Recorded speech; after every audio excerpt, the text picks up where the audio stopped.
for Orlando Pride, and they made they made some news as well. They didn't get nothing back, right, in terms of all of these things. They've got themselves a ton of allocation money. Yeah. Moving forward, and it's not just with this deal for the 125K for the two players. I mean, we're talking about additional allocation money and other picks and stuff from prior trades. But they made news in the headlines in terms of their coaching staff. So Amanda Cromwell, who they hired as their head coach in the offseason, they were one of about 7 clubs or so who were in the process of needing to fill that position. Go ahead and bring on Amanda Cromwell. They bring in Sam Green as first assistant, and apparently they're still fleshing things out, right? And on that coaching staff, and they did it with a United States women's national team legend. They're bringing in Michelle Akers back into the women's soccer fold. Former teammate, actually, right? A former teammate, actually, of Amanda Cromwell. So there's a history there. But you're talking Akers, a 2-time FIFA World Cup champion, and has a ton. When you're looking back at those early days of the beginnings of United States women's national team, and you're looking at past highlights of games, or you're hearing past interviews with players, this is a name that is always echoed and always talked about. Hall of Famer as well. And it's just, it was sort of presented as kind of a little bit of a return, because this is a former player, a person who has been a little bit removed from the game in terms of being involved in like a coaching capacity. So there was a lot of great stuff out there in terms of the reaction to this news. So Orlando Pride doing some things with the coaching staff. I know people are like, well, here's a coaching staff, but who are they going to coach? Players. So it's a little bit like, oh, okay. I think you have to ask yourself that question. I mean, that's what I just said. Orlando's losing all their players, but this hire, I mean, Michelle Akers, when I saw that name, it was like a blast from the past, because she really has been out of the soccer world for a few years now. But as you mentioned, a former teammate of Amanda Cromwell, which is pretty fun. I mean, I can only imagine if in like 10 years or so, I reach back out to some of my former players and I'm like, hey, do you want to coach with me? Like, what a blast that will be. And I honestly think that for Akers, having the separation of really not being so involved in the game over the last few years will help her and almost give her a fresh perspective. I mean, even Cromwell, she's been at the collegiate game for so many years at UCLA before coming into the NWSL. So I think that, like, frankly, this could go one of two ways. This could be a lot of fun for Akers and Cromwell, but they could have no idea what they're getting themselves into with the professional game, dealing with women now that this is their hopefully full-time job to be playing and to be competing, trying to make it on the national team, trying to get trades and play for better teams, score goals, competing with each other. It's a different atmosphere stepping into that. So it could be a bit of an unknown train wreck, or it could work out really, really well, because sometimes the nativity of players and coaches coming into this experience works out really, really well. But I love Michelle it. Akers, from like a player perspective, she's one of the greatest, right? Like named FIFA Female Player of the Century back in 2002. Along with Mia Hamm, she was named to the FIFA 100 list in 2004. Like, she has just played alongside some of the greatest, and she is one of the greatest players of all time. And that's got to translate. That's got to mean something. I mean, even if you're a player that just got drafted to Orlando Pride, you're like, oh my gosh, I'm about to be coached by Michelle Akers.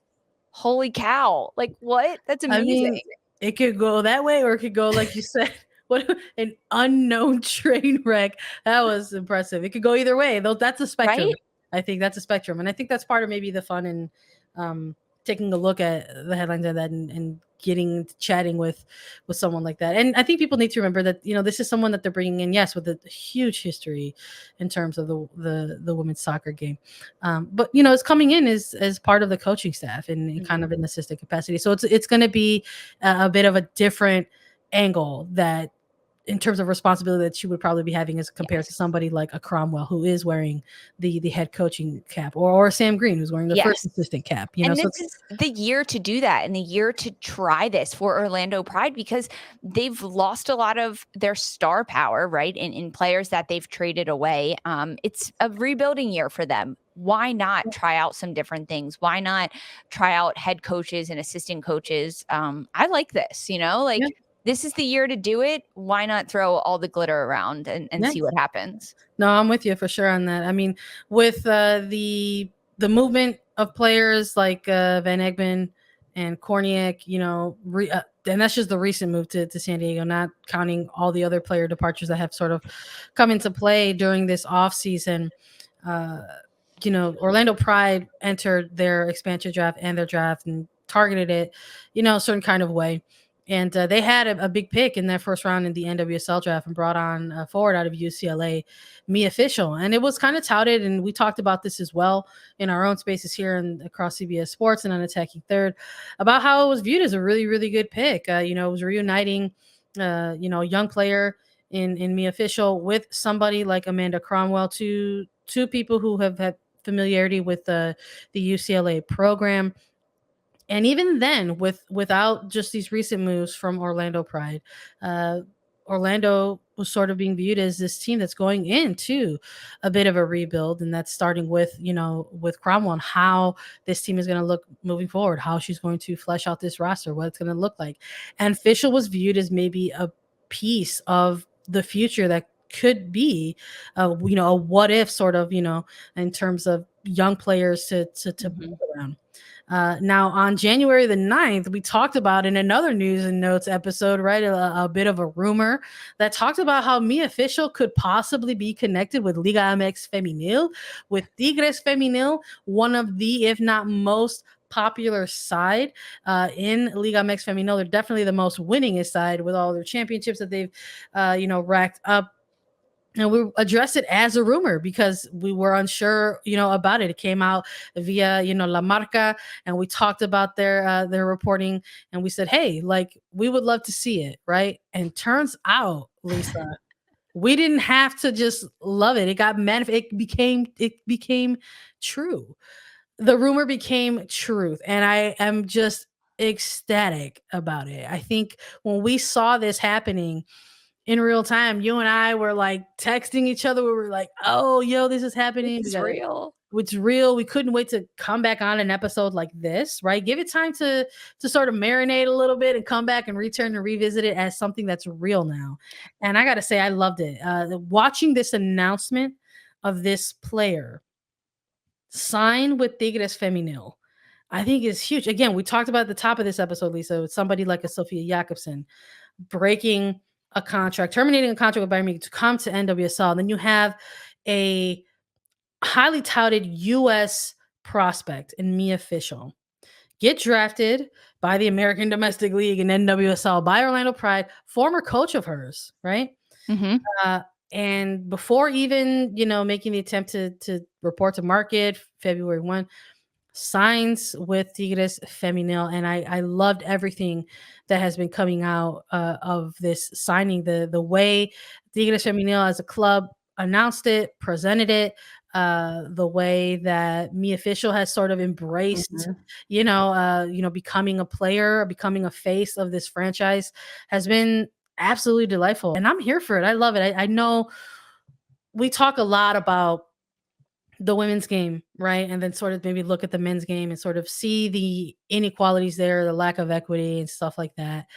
And we take a look at players making these moves for themselves, and you can't help but just sort of try to root for them a little bit. And one of the things that we see a lot of times, I think, in the men's side of the game is how there are players, who choose to go play in Liga MX Femenil versus MLS, or players who, choose to play for the Mexican national team versus, declaring for the United States. And I love that there's maybe a little bit of that that's coming into play with this signing, that you have this top prospect saying, you know what? Yes, I was drafted, but to start off my pro career, I'm going to be playing in Liga MX Femenil. It was a delight to sort of see all that kind of manifest and come out. It really was. I mean, it is fantastic for Fischel to be not only drafted in the NWSL, which is touted as one of the best women's leagues in the world, but then to be poached away by one of the best teams in Mexico. I mean, this is fantastic for her. I have to let our listeners and our viewers in on a little bit of the backstory of this, Sandra, because I know you mentioned it, but there's a little bit more to this story because I've kind of put myself on blast here and said that what is Orlando Pride doing this year? So when we first heard about this rumor official potentially signing with Tigres Femenil, it was like, okay, yeah, let's talk about this. This is a crazy rumor. We don't know if it's going to happen. And we said that on our episode back in early January. We were like, this is a very, very interesting rumor that we heard. We love it. We would love to see it. But I don't think this will happen. And at the time, we discussed that Orlando needed forwards. And a lot of times, players that get drafted, they don't always see so much of the field in their very first year. I mean, that's when they become rookie of the year or rookie of the year candidate.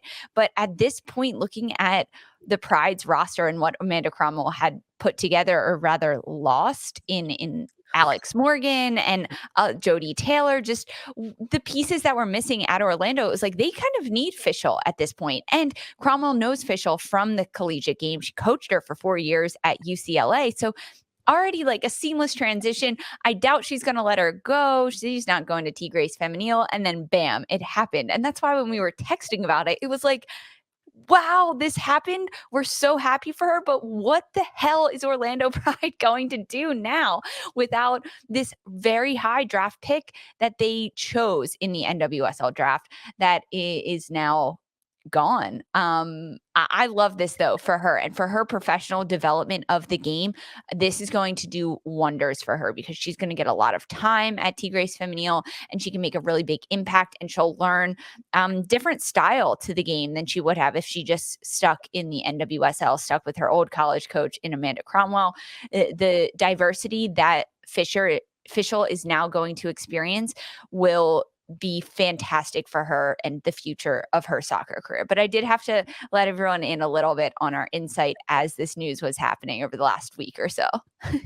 Yeah, no, of course. I mean, and that's part of there's no hiding it. That's part of talking about the once upon a time rumor that became truth, that became fact. But it's just again, I think that's some of the things that people will try to sort of make or compare or try to find those common threads, and that it's like, yeah, it's like based on current rules and in NWSL, this player was drafted by this club, by this team, but there was no pen to paper, there was no contract that was signed, in terms of Mia Fischel and in Orlando Pride. And while the deal with Tigres hasn't necessarily been made public, this is a club that's been around for 5 or 6 years, has won a ton of championships already. It's going to be going to a league that's a little bit different from NWSL in that this is a league that goes kind of all year round. It's broken up into 2 parts, whereas NWSL is just kind of one sort of chunk, one long chunk. So there's a ton of different angles here that I think can be taken for for a player like Fischel, who I'm sure, like any player heading into the draft, was looking for different types of deals and different types of offers, ahead of that. And the fact that this league was a league that was able to like stay relevant in perhaps all the other clubs that were maybe vying for her services is the one that kind of wins. And I think that is also a testament to not just Liga MX Femenil, but let's be real, to Tigres Femenil specifically, because this is a club that is very clearly putting in a lot of investment into their women's side,